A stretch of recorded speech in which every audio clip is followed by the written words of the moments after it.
Welcome, sleepy traveler. You've arrived at a quiet space made just for you. My name is Valarie, and I am here to guide you gently into rest, to help ease your mind, soften your body, and drift you toward a peaceful, uninterrupted sleep. Whether your day was long or your thoughts feel a little too loud tonight, let this be your permission to slow down, to breathe, and to simply be. There's nothing more to do now. Just allow my voice to be your guide as we begin this gentle journey toward deep, nourishing rest. If you're new here, subscribe for sleep content like this, and like this video if you find it enjoyable. Let's begin. You're here now, and everything else can wait.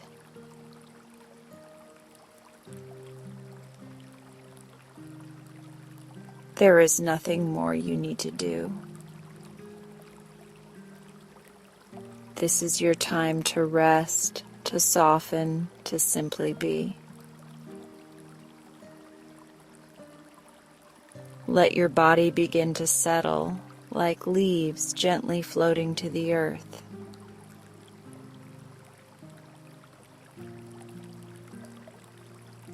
Allow your shoulders to release any weight they've carried today. Let them sink downward, softened by gravity, soothed by stillness. Notice your breath, where it begins, where it ends.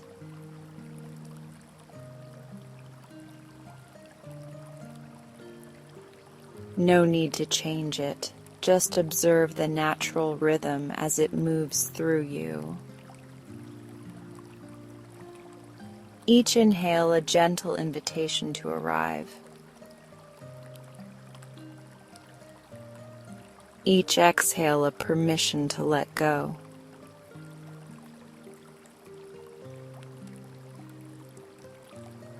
Let your eyes grow heavier, even if they are already closed. Feel the softness gathering at the edges of your awareness. Tonight there is no hurry.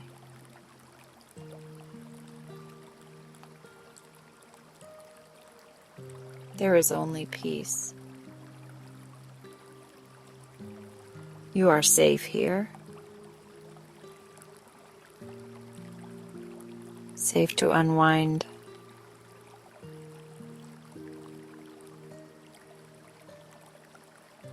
Safe to release the day's thoughts like stars flickering out one by one. Let your mind be like a quiet pond, still and silver under moonlight. Any ripples of thought that come are gentle, passing, and brief.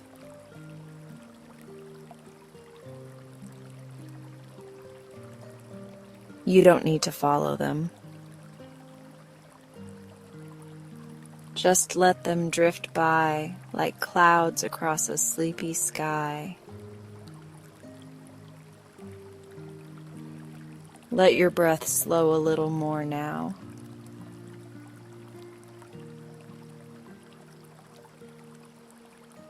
Inhale slowly through the nose and exhale with a soft sigh through the mouth. Like wind slipping through trees.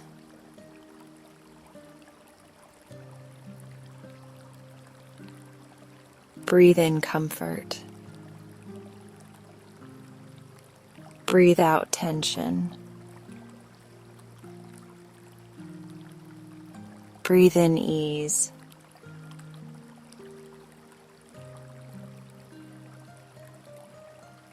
breathe out everything you don't need to carry into sleep. Notice how your body is gently becoming heavier with each breath. Your arms soft and warm.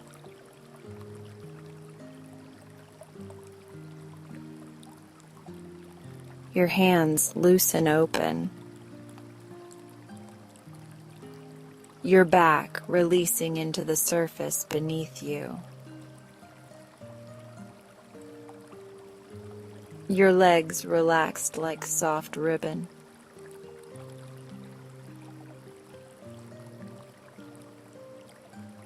Your feet no longer needing to move, only to rest. Everything is softening. Everything is slowing.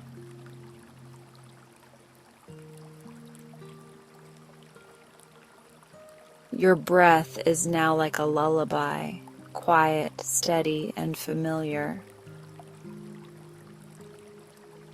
Let your thoughts fall away like petals from a flower at dusk. There is nothing to solve.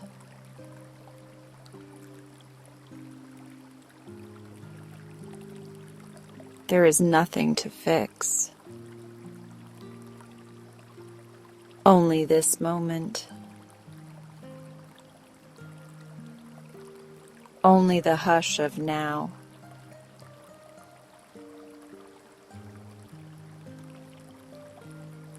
Let your mind rest in stillness, in silence, in softness. Imagine you're wrapped in a blanket of moonlight, cool and comforting. Or perhaps a soft quilt that smells of lavender and gentle rain.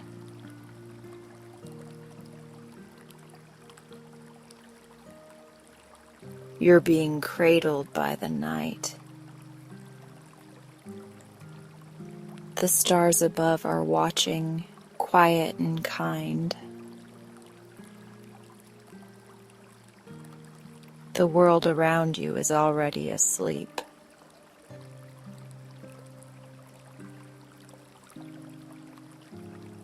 And now it's your turn. Let your jaw unclench. Let your forehead smooth.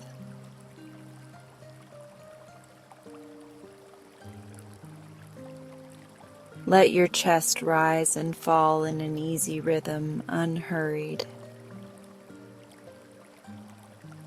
Feel how this rhythm connects you to the slow pulse of the earth below. Even as you lie still, you are part of something vast and loving.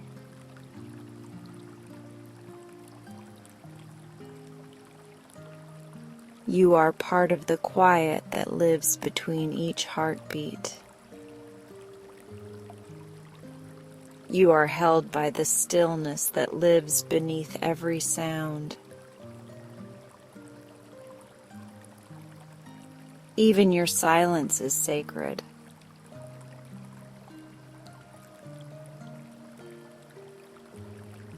Even your sleep is a kind of healing.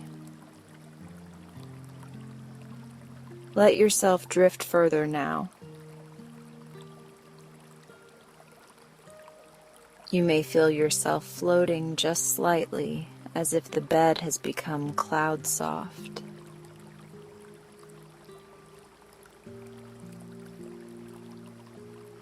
There is nothing to hold on to, nothing to resist. Just breath and softness and peace.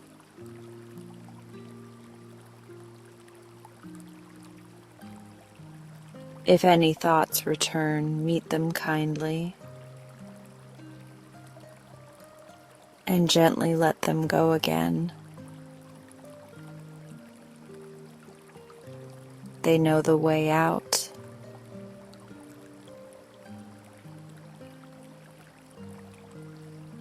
You're allowed to rest. You're allowed to stop trying. You've done enough for today.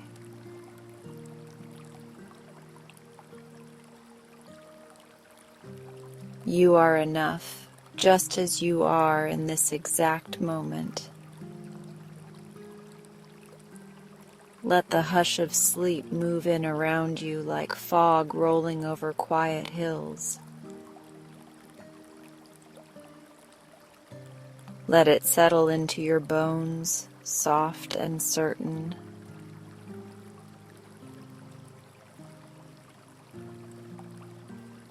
Let the weight of the day melt into the mattress, into the earth. It does not need to follow you into dreams. There is nothing left to carry tonight.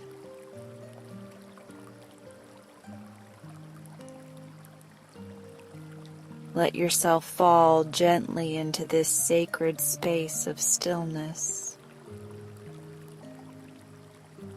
A space where your body knows how to heal. A space where your heart remembers how to be quiet.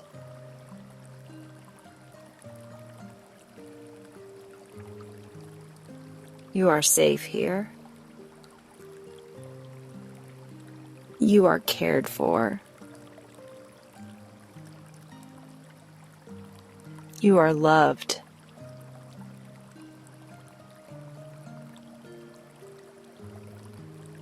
Let sleep arrive in its own gentle time.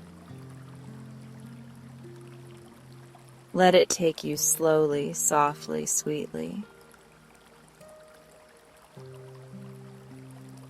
Like the tide coming to shore.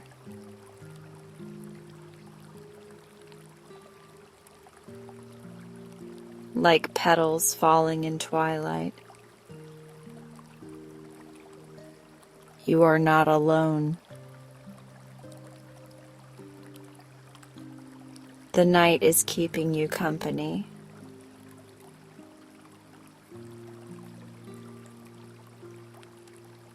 You are not lost. You are exactly where you need to be. Your breath is your guide.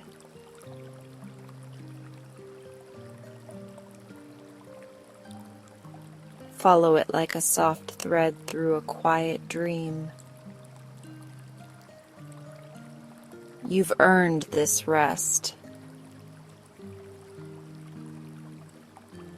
Let it hold you.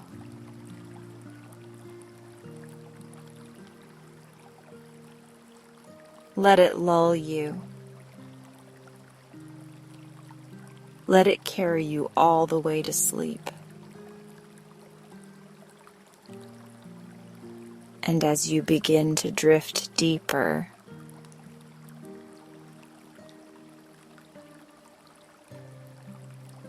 know that you're safe. Know that you're wrapped in light. Know that you are enough.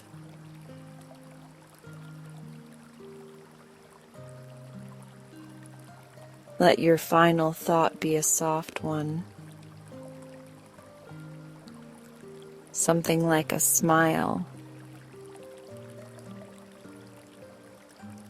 Something like a sigh.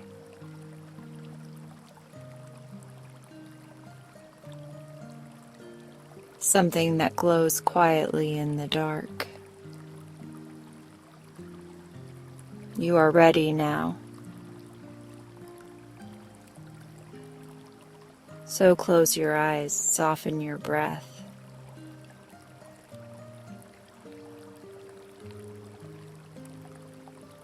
And enjoy tonight's bedtime story.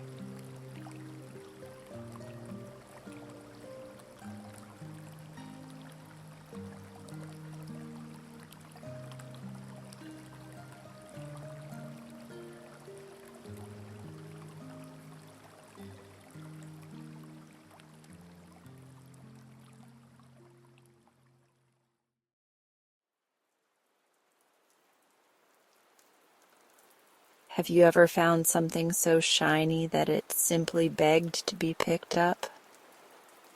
Well, that's exactly what happened to me one cheerful morning. The sun had just begun pouring gold through the trees, and I was hopping around the roots of the old oak, humming a little tune to myself. My song wasn't anything fancy, just a chirrup here, a trill there, the kind of melody that makes dew sparkle and worms wriggle. That's when I saw it, a circle of light winking at me from the moss. "Aha!" I chirped, fluffing my feathers. "You, my gleaming friend, are far too sparkly to be left lying about." I hopped closer. It wasn't a pebble, though it was smooth. Nor was it a berry, though I might have wished it so. No, it was something stranger. A small round button, shiny as if it had just rolled off the coat of a giant. Its center glimmered faintly, as though a secret twinkled inside. I puffed out my chest. "Whistleton," I told myself. That's me, by the way. Today is no ordinary day. Today you found treasure. I nudged the button with my beak, and it chimed softly against the bark of the oak. The sound was so pleasant that I gave it a few more taps, just to hear the music again. Then, careful as could be, I scooped it up in my beak and fluttered back toward my little hollow. Now, my home isn't grand.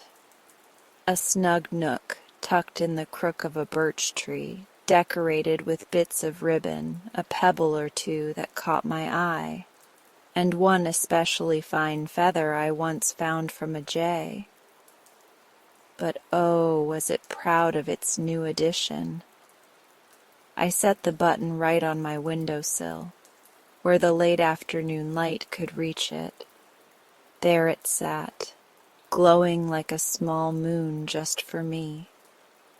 As the day wore on, I couldn't stop glancing at it. The button seemed to gleam with a sort of watchful sparkle, as though it wasn't just an object, but a listener. By evening, when the sky blushed pink and the stars began to blink awake, I leaned close to it and whispered, "If you do hold a secret, dear button, I hope it's this.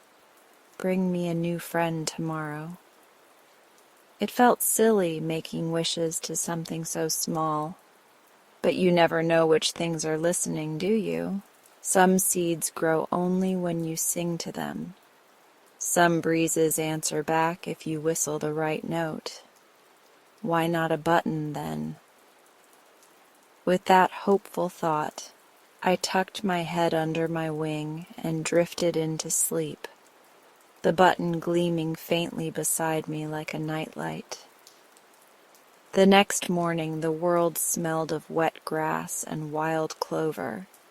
Sunbeams dappled the ground, and I hopped to my windowsill to stretch my wings. The button was still there, polished by the first light of day. That's when I heard it. A shuffle, a rustle, and then a pause. Down the path, a rabbit had stopped. His fur was soft brown, his ears tall as saplings. He blinked up at me as if surprised to find a bird staring back. "Well, hello there," I chirped brightly, fluffing my feathers. The rabbit's nose twitched. "Good morning. I don't usually take this path, but something told me to today." My heart skipped. I looked at the button glimmering beside me, then back at him. Could it be? Could it really have worked? "Welcome, welcome," I sang. "My name is Whistleton, finder of shiny treasures and hummer of cheerful songs. And you are—" The rabbit chuckled softly. "Name's Thistle. I was just on my way to the meadow for breakfast, but perhaps I've stumbled into a friend instead. Oh, how my tail feathers wiggled with joy. A friend, just what I wished for, I said without thinking. Thistle tilted his head. Wished? I nudged the button on my sill with my beak so it caught the sun. On this. Found it yesterday by the oak. Made a wish, and here you are this morning. The rabbit leaned forward, his ears quivering. That's just a button. But you never know, I said wisely, puffing my chest. Ordinary things can carry the most extraordinary magic if you look at them right. Thistle smiled in that quiet rabbit way. Perhaps you're right. After all, I don't usually stop to chat with birds. And yet here we are. And just like that, my little wish turned real. We sat together, me chirping happily from my sill, Thistle nibbling clover below, talking of all sorts of things. He told me about burrows and hidden tunnels, about how the meadow flowers tasted sweetest just before sunrise. I told him about the best perches for watching the clouds, about the songs I hummed to make the morning brighter. The more we talked, the more certain I felt that the button's secret wasn't just its shine. Its gift was connection. When Thistle finally hopped away, promising to return the next day, I looked back at the button. It winked in the sunlight, as if pleased with itself. Well done, I whispered. You're not just a button, you're a bringer of friends. I curled into my nest that evening with a heart so full it nearly burst into song all on its own. Outside the stars sparkled, and on my sill the button gleamed as though it held 1,000 more secrets waiting to be wished upon. And I, Whistleton the songbird, couldn't wait to discover them. I've always had an eye for shiny things. Feathers, pebbles, dewdrops. If it glitters, I notice it. But after I found that very first button by the oak tree, it was as though my eyes were suddenly tuned to a whole new kind of sparkle. Buttons. Buttons everywhere. The first one after the oak was hiding in the grass near the meadow's edge. I was chasing a beetle, just for fun, not for food. Beetles and I have a respectful arrangement. When something small and round winked up at me. Not you again, I chirped, hopping closer. It wasn't the same button, of course. This one was wooden, smooth and warm, carved with tiny rings like tree growth lines. It didn't gleam the way the first had, but there was a quiet strength to it, as if it had been part of the forest all along. I nudged it with my beak, then carefully picked it up. It smelled faintly of pine. Back home, I set it beside the first button on my sill. The two of them looked like old friends already, one shining like a secret, the other steady and earthy. I tilted my head. You need a basket, I decided, a proper home. So I wove one. My beak is good for more than whistling, you know.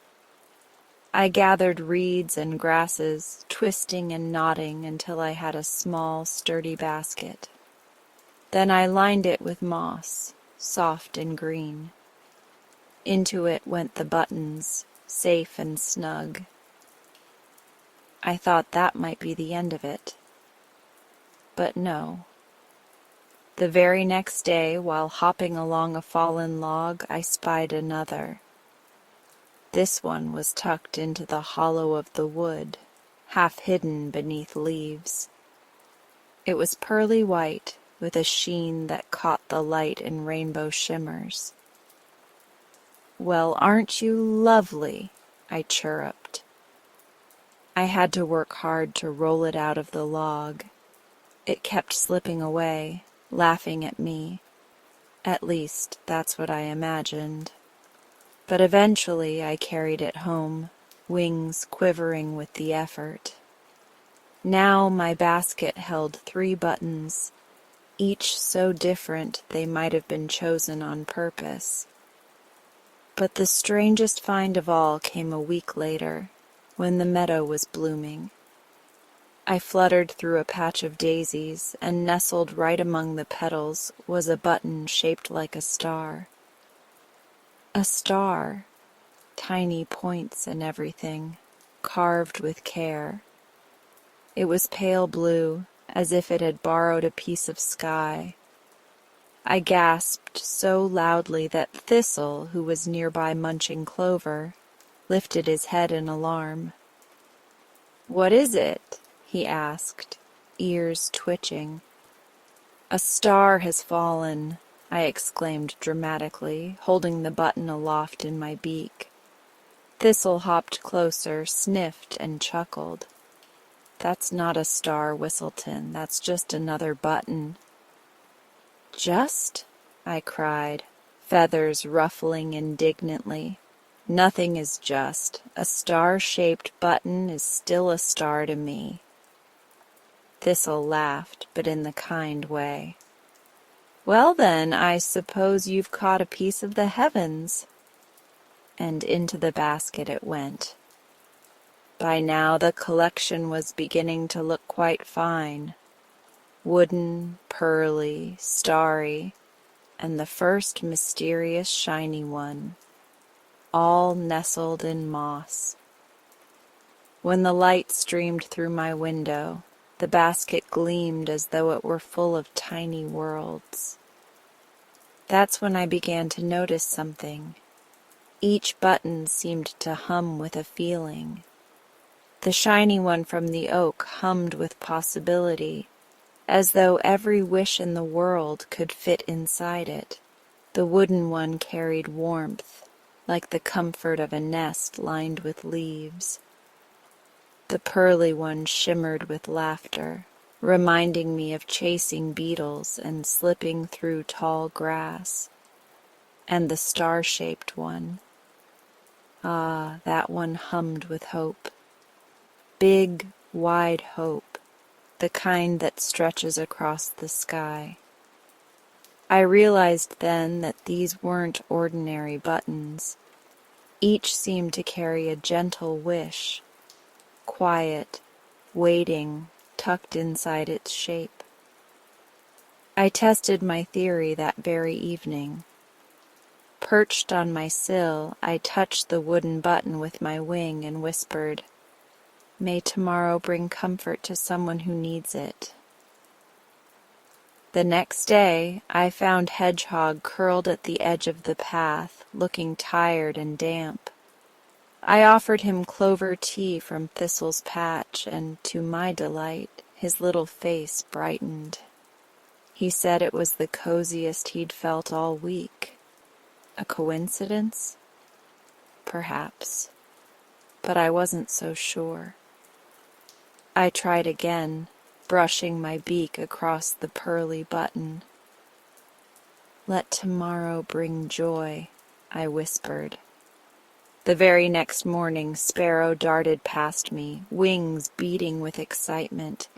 He sang a song so cheerful that even the clouds seemed to clap. "I don't know why," he trilled, "but I feel so merry today." I knew why. Soon I found myself whispering wishes into the buttons each evening. Small wishes, gentle ones, for laughter, for rest, for courage, for friendship. Nothing grand, just the sort of things that made each day brighter. And each morning something happened. A friend would smile, or a path would feel easier, or the world would seem just a little softer. I didn't claim credit, of course. I only told my friends that the rain must have washed the forest kindly, or that the breeze carried cheer. But inside, I knew the basket of buttons was listening. The collection grew. Buttons appeared in the oddest places, as though they were waiting for me. One was carved from bone, smooth and pale, found at the base of a pine. It hummed with steadiness, like a promise kept. Another was glassy green, discovered near the stream. It sparkled like sunlight through water, and I felt it carried a wish for clarity, for seeing things truly. There was even one shaped like a tiny heart, nestled in the roots of a rose bush. That one pulsed with warmth so strong that I tucked it safely in the very center of the basket. Thistle teased me, of course. "You'll need a bigger basket soon," he said one morning as I admired the growing pile. "Perhaps," I chirped. "Or perhaps the right buttons will always fit because they belong here." Sparrow often dropped by to peek at them, eyes wide. "They're so pretty," he said. "Do they sing, Whistleton? I swear I hear them hum."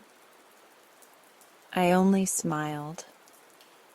One evening, as the sun slipped behind the hills and painted the sky orange, I sat by the sill with the basket in front of me. Each button glowed softly in the fading light, like a cluster of stars gathered just for me. "You're not just things," I whispered. "You're wishes. And if I care for you, you'll carry those wishes into the world." The buttons didn't answer, not with words, but I felt it, a quiet shimmer in my chest, the same feeling I had when singing at dawn. I tucked my head under my wing, basket by my side, and drifted to sleep. And just before dreams took me, I thought of all the places buttons might still be hiding, under stones, behind leaves, tucked in tree hollows, each one carrying a new wish, waiting to be found. I couldn't wait to see what tomorrow would bring, because tomorrow I was sure there would be another button, and another wish to share. There's a certain kind of happiness that comes from collecting treasures, and I had it in abundance. My basket was lined with moss, and inside lay a gathering of buttons so varied and lovely that I sometimes spent entire afternoons just gazing at them. Wooden, pearly, glassy green, even one shaped like a star. Each seemed to hum with its own secret tune. But I soon discovered something even more delightful than finding a button: sharing one. It began with Nettle. She's a kind hedgehog who lives at the far edge of the meadow, in a den tucked beneath brambles, of course. Nettle has a gentle smile but quiet eyes, and though she joins us sometimes for tea or storytelling, she often lingers at the edge of the circle, listening rather than speaking. One misty morning, Sparrow fluttered by with a bit of news. "Nettle's feeling lonely," he told me, his wings flicking in sympathy.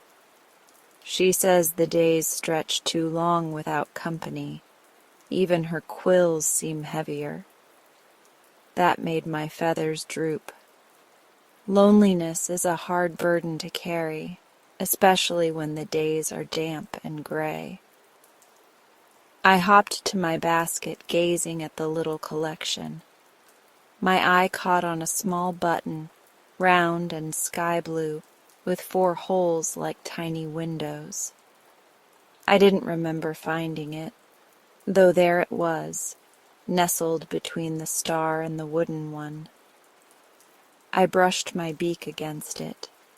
It hummed softly, like a note of hope.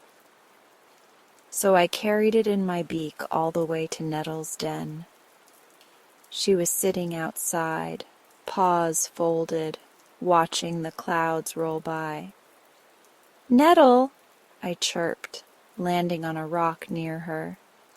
"I've brought you something." She blinked, surprised. "For me?" I placed the button in her paw. "It's not much, just a little treasure I've been keeping, but I think it might like to belong to you now." Her eyes widened as she turned it over. "It's beautiful, but why give it away?" "Because," I said simply, "buttons aren't meant to sit in baskets forever. They're meant to hold wishes. Whisper one and see what happens." She hesitated, then held the button close. I couldn't hear her words, but her quills rustled softly as she whispered. Then she tucked the button against her chest, a faint smile touching her mouth. The next day I saw her again, and she wasn't alone. Beside her was another hedgehog, smaller and sprier, with a laugh that sounded like rustling leaves. "This is my cousin Bramble," Nettle explained, her eyes sparkling. "He came to visit quite out of the blue." She glanced at me, and I could see the truth in her smile.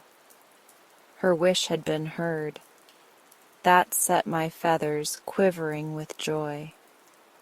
If a button could brighten Nettle's day, what about the others? The next chance came with Fox. Now, Fox is clever and quick, with amber eyes that miss nothing, but even cleverness has its shadows. One evening as we sat near my window listening to raindrops, Fox sighed. "Sometimes," he admitted quietly, "I wish I were braver.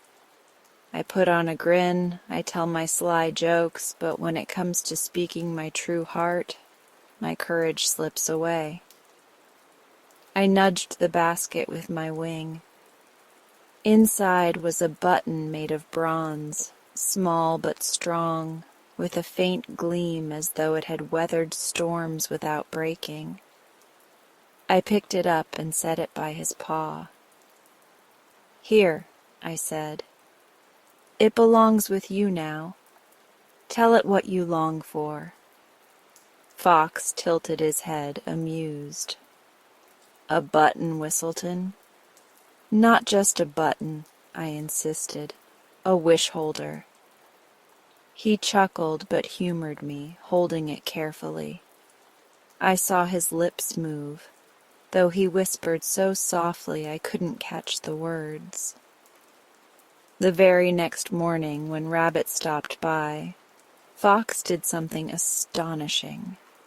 Instead of hanging back with sly grins, he stepped forward and said warmly, "Rabbit, I admire your cheerful heart. It makes the meadow brighter." Rabbit blushed beneath her fur, and Fox's own ears twitched in surprise at his boldness. He shot me a quick look as if to say, "Was that me, or the button?" I only whistled a merry tune. Then there was Deer, graceful, gentle Deer who roamed the forest edges.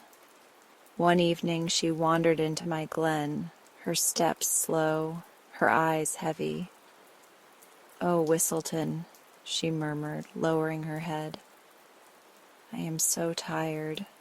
My dreams are tangled, my rest uneasy. Even the soft moss feels like stone." I fluffed my feathers and thought of the pearly button, but no, that one was laughter's friend. Instead, I found a smooth button of pale lavender, cool to the touch, with a calm hum that felt like twilight. "Keep this near your pillow," I told her. "It may bring rest." She smiled faintly, thanked me, and carried it away. That night, the forest was so quiet I could hear even the leaves breathing. And in the morning, deer returned with eyes that shone like pools refreshed by rain. "I slept," she whispered in wonder. "Truly slept. Thank you, little bird." My chest swelled until my song nearly burst from me. And then came Squirrel. If you've ever met Squirrel, you'll know he is energy itself, always darting, always chattering, always tumbling headlong into mischief. But even whirlwinds can fall still. One afternoon I found him slumped on a branch, tail limp. "What's the matter?" I chirped, landing beside him. He sighed. "My chatter feels empty today. I can't seem to laugh, and everything feels heavy. Even acorns taste dull." I thought of the glassy green button, sparkling like sunlight through water. That one hummed with playfulness, with joy waiting to spill out. I pressed it into his paws. "Here," I said, "whisper to it." He looked at me with tired eyes, but obeyed. And the next morning, oh, the next morning, Squirrel bounded through the branches, scattering leaves, his laughter echoing so loud that Sparrow joined in just to match him. "Ha!" Squirrel cried. "I don't know why, but today feels brighter than ever." I knew why. One by one the buttons found their places.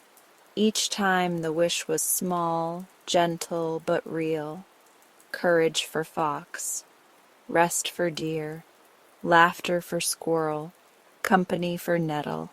And each time the world seemed to tilt just enough to answer. As for me, I never felt my basket growing emptier. Somehow, whenever I gave a button away, another appeared in some unexpected place. A hollow branch, the curve of a mushroom cap, even once floating in a puddle after rain. It was as if the world itself knew the buttons belonged not only with me, but with all of us. Sometimes I still keep a few just for gazing at. The star, the heart, the shiny first one. But mostly, I think of my basket as a traveling gift box. Buttons arrive, I listen to their hum, and when the right moment comes, I share them. Because wishes aren't meant to be hoarded. They're meant to be passed on, like songs or stories. That evening, as the sun folded itself behind the hills, I sat at my windowsill with my basket close. I listened to the buttons' faint hums and thought of my friends, each one touched by a little wish. "Perhaps," I whispered, "that is your true secret. You aren't treasures for keeping. You're gifts meant to stitch hearts together, just like buttons hold cloth." The basket glimmered faintly, as if in agreement. I tucked my head under my wing, content. And before dreams swept me away, I imagined what other friends might one day need a button's quiet magic. Because I was certain of this. Each button held a gentle wish, waiting, always waiting, to be shared. Dusk is a tricky time for flying. The air smells sweet. The sky glows like a candle half melted, but shadows gather thick in the grass. That evening, I should have known better. I should have tucked my treasures more carefully into my feathers before leaving the meadow. But I was humming so cheerfully, wings beating in rhythm, that I didn't notice my favorite golden button slip loose until it was gone. I heard the faintest tink below, like a bell muffled by moss. My heart stopped mid-beat. "No, no, no!" I cried, banking hard. I swooped low, eyes wide, but dusk had already spread its velvet cloak. The button, round as the sun itself, polished until it gleamed like dawn, had vanished into the grass. I fluttered down, scratching through blades and sniffing beneath leaves. The meadow answered only with cricket song. My golden button was gone. Now, perhaps you think it odd that a bird would mourn so fiercely for a bit of metal, but you must understand. That button wasn't just shiny. It was the first treasure I'd ever felt truly belonged to me. Whenever I touched it with my beak, I felt warmth, as though I'd swallowed a note of sunlight. It was the one I'd saved for last in my basket, the one I whispered my own quiet wishes to when no one else was listening. And now it was lost. I searched until the moon rose, silvering the meadow. My feathers drooped, and my song faltered. At last I trudged home, basket empty, heart heavier than my wings. That night I couldn't sleep. Every rustle of leaves outside sounded like the button tumbling further away. Every glimmer of starlight looked like it might be my golden treasure, but wasn't. By morning, Sparrow found me still at my sill, eyes ringed with shadows. "Whistleton," he chirped softly. "You look dreadful. What's happened?" I told him. My words tumbled out, heavy as stones. Sparrow puffed his feathers and gave a sharp whistle. Within the hour, Rabbit appeared, then Hedgehog, then Fox, then even Deer, her long legs carrying her gracefully into my glen. They gathered around me, listening. "You lost a button?" Fox said, raising a brow. "Not just a button," I said hoarsely. "The golden one, my favorite." Silence followed. I feared they might laugh, call it silly to weep over a trinket, but Rabbit placed a gentle paw on my sill. "Whistleton," she said, "you gave me laughter when I had none. You gave Nettle companionship, Fox courage, Deer rest. You've shared every treasure as if it were made for us. Do you think we'll let you search alone?" Hedgehog nodded firmly. "We'll find it, all of us." And just like that, the search began. The forest became alive with purpose. Sparrow swooped low, eyes sharp as he scanned the meadow.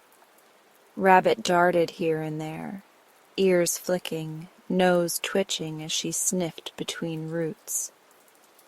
Hedgehog rolled through patches of grass, checking the ground carefully. Deer lowered her long neck, moving with slow patience, parting leaves with her muzzle. Fox patted lightly, his keen nose tracing faint metallic scents. And I, though my heart trembled, searched with them. The meadow rang with calls. "Not here!" "Only a pebble." Wait, no, just a beetle. Hours passed. The sun climbed, then dipped again.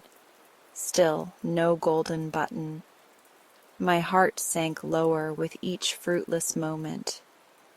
"I should never have carried it out," I muttered. It's my fault. Buttons are small. Birds can be careless. But Rabbit stamped her foot. Nonsense. If not for your buttons, half of us would still be lonely, tired, or afraid. You gave them freely. Now we'll give back. Their words warmed me, even as worry gnawed. Perhaps the button was gone forever. At twilight, when the searchers were beginning to flag, a new voice piped up. "Excuse me?" We turned.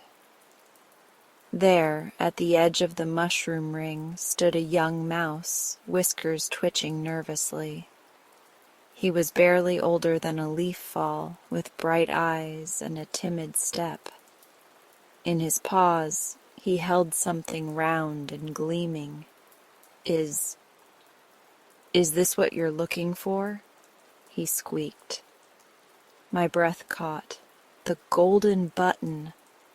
I fluttered to him so quickly my wings nearly tangled. The button shone in the fading light, just as I remembered, as though it had been waiting for me all along. "Yes!" I cried, tears of relief sparkling in my eyes. "Yes, yes, yes!" The mouse ducked shyly. "I found it beneath a mushroom, half hidden in the moss. I thought it was pretty, but when I heard everyone searching, I guessed it must belong to you." I bowed low, beak nearly touching the ground. "You've returned my treasure. Thank you. Thank you, little friend." The forest erupted with cheers. Rabbit clapped her paws. Sparrow whistled. Hedgehog snuffled in joy. Deer lifted her head high, and even Fox barked a laugh. But as I clutched the button to my chest, a thought rose clear as birdsong. The true treasure wasn't the button at all. It was the sight of all my friends gathered for me. It was Rabbit's fierce loyalty, Sparrow's quick action, Hedgehog's steadfast patience, Deer's quiet care, Fox's keen wit, and a mouse's small but shining courage. The button had brought us together, but friendship had kept us searching. That night we celebrated. I placed the golden button back in my basket, but this time I didn't whisper a wish into it. Instead, I set it in the center of the table where all could see. "To remind us," I said, "that magic is not in the button itself, but in the hands that share it." My friends nodded. Sparrow sang a triumphant tune. Rabbit laughed until her whiskers quivered, and Hedgehog munched happily on berries. Deer stretched out gracefully by the fire, and Fox, eyes gleaming, murmured, "Perhaps, Whistleton, your basket isn't full of buttons at all. Perhaps it's full of the friendships you've stitched together." I chirped in delight. Buttons, friendships, they're much the same, aren't they? Both hold things fast. Both keep hearts from unraveling. And we laughed and we sang, and the night passed warm with firelight and company. Later, as the stars scattered silver across the sky, I perched at my window with the basket by my side.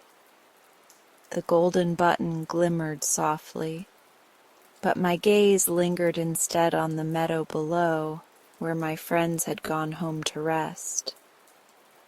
I whispered into the night, "Thank you for showing me the truth.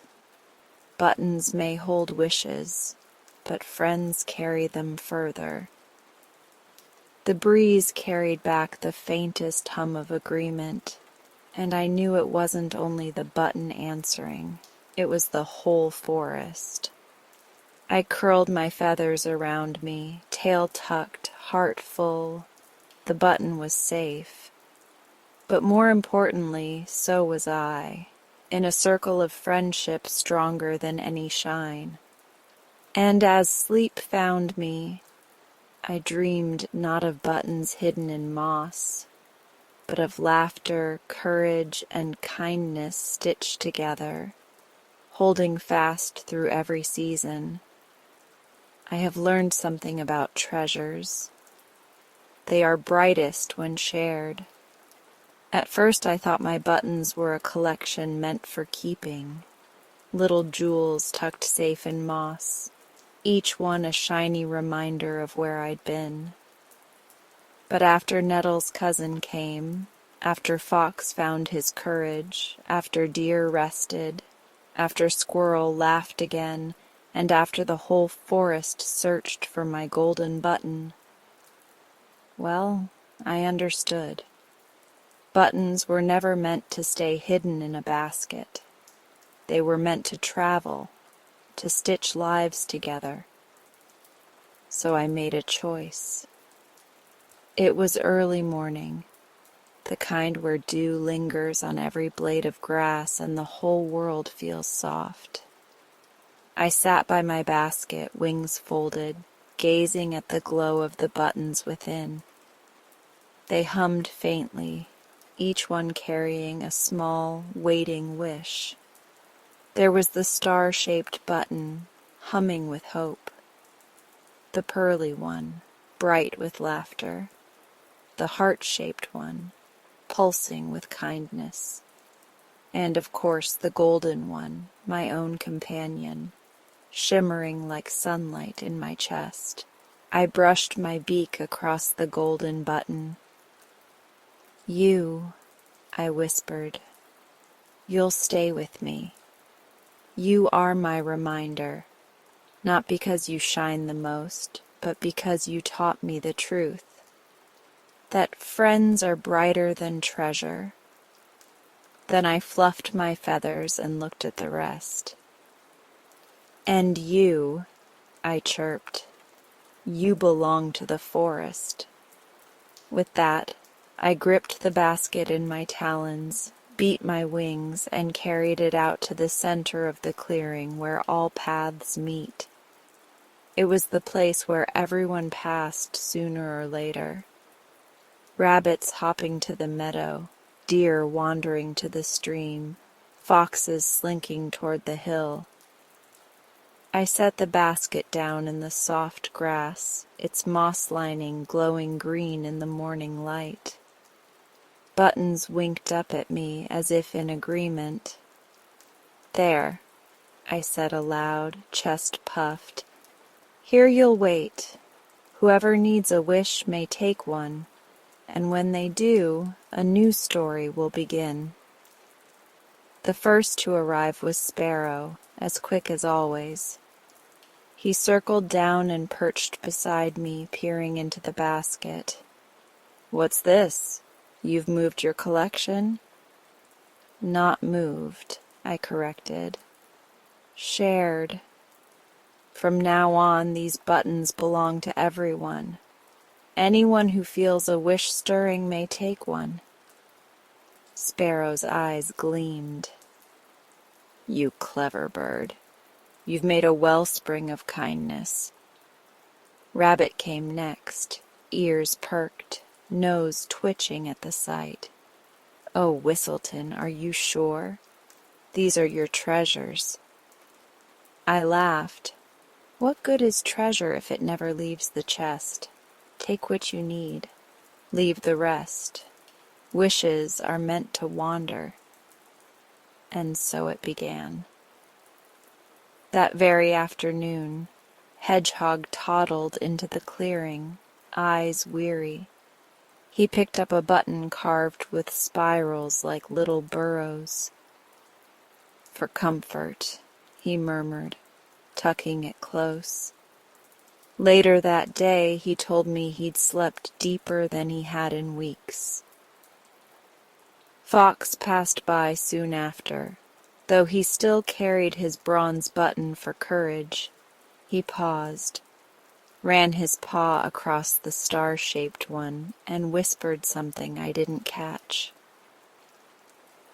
That evening I saw him playing tag with the young kits near the river, laughter spilling out of him like sunlight. Deer chose the lavender button once more, and her eyes grew soft as dusk. "Peace," she whispered. The meadow seemed to sigh with her. Even the little mouse who had returned my golden button came, whiskers twitching, paws small but certain. He picked up a tiny wooden button with 4 holes like windows. "For bravery," he squeaked. And the next morning he stood tall in front of his family, volunteering to explore a new burrow tunnel. One by one the animals came. Squirrel, badger, even Owl, who usually kept to herself, plucked a button shaped like a crescent moon. Each wish was small, tender, but real, and the forest began to change. I noticed it in little things first. Fox and rabbit, who once eyed each other warily, now shared tea in the evenings. Hedgehog invited Sparrow to nap near his den, listening to his songs while drifting to sleep. Deer brought clover for Mouse, bowing her graceful head to place it gently by his paws. The forest grew warmer, kinder, more stitched together with invisible threads. Threads as strong as the holes in a button, binding fabric to fabric, heart to heart. And whenever someone asked how it began, they pointed to the basket in the clearing. I still kept my golden button. I whispered to it sometimes, not for myself, but for all of us. For sunny mornings, for safe burrows, for laughter under rain, for friendships that lasted. It gleamed quietly in answer, a reminder that wishes are strongest when shared. Often I perched near the basket, watching animals come and go. Some whispered aloud, some only closed their eyes, but each left lighter than they came. My feathers puffed with joy each time. "Buttons," I sang one twilight, "you are not small things. You are songs made solid, kindness given shape. You are stories waiting to be told." The basket hummed softly, agreeing. As the seasons turned, the clearing itself seemed to glow. Wildflowers sprouted nearby, bright and welcoming. The moss beneath the basket stayed soft and green even in winter, as if nourished by all the wishes it held. Birds sang sweeter, streams sparkled clearer, and the air carried a hush of gentleness, as though the whole forest had learned a softer rhythm. And me? I was no longer just Whistleton the collector. I had become Whistleton the giver, the singer of button stories, the keeper of wishes who belonged to everyone. One evening, as the sun slipped low and painted the sky in honey gold, I perched by the basket once more. Only a few buttons remained, glowing faintly like embers. I brushed each one with my beak, murmuring, "Your stories are still ahead. Be patient. The right paws, the right hearts will find you." The forest was quiet, bathed in twilight. A hush fell, the kind that makes even the trees lean in to listen. I lifted my head, filled my chest with the cool evening air, and began to sing. Not a loud song, not a grand one, just a soft lilting tune, part lullaby, part prayer, part thank you. My voice carried across the clearing, weaving through branches, mingling with the first stars. The basket glowed gently, each button catching a fragment of the melody, shimmering as though holding it safe. And as I sang, I realized the truest wish of all had already come true. The forest was no longer a place of scattered lives, but of threads woven together, a circle stitched tight by kindness, courage, laughter, rest, and hope, all sparked by little treasures I once thought were mine alone.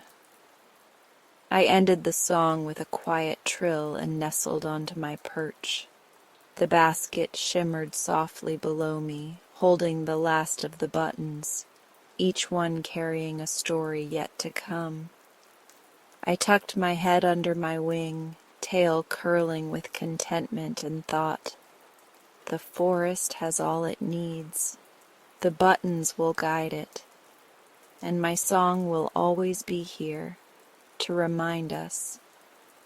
As the stars brightened overhead, the clearing glowed gently with wishes, waiting for tomorrow. And I, Whistleton the songbird, fell asleep smiling, my heart full, my golden button warm against my feathers, and my forest stitched together forever. And that ends tonight's meditation. You're welcome to stay for a bit longer if you like. Have a beautiful night until next time.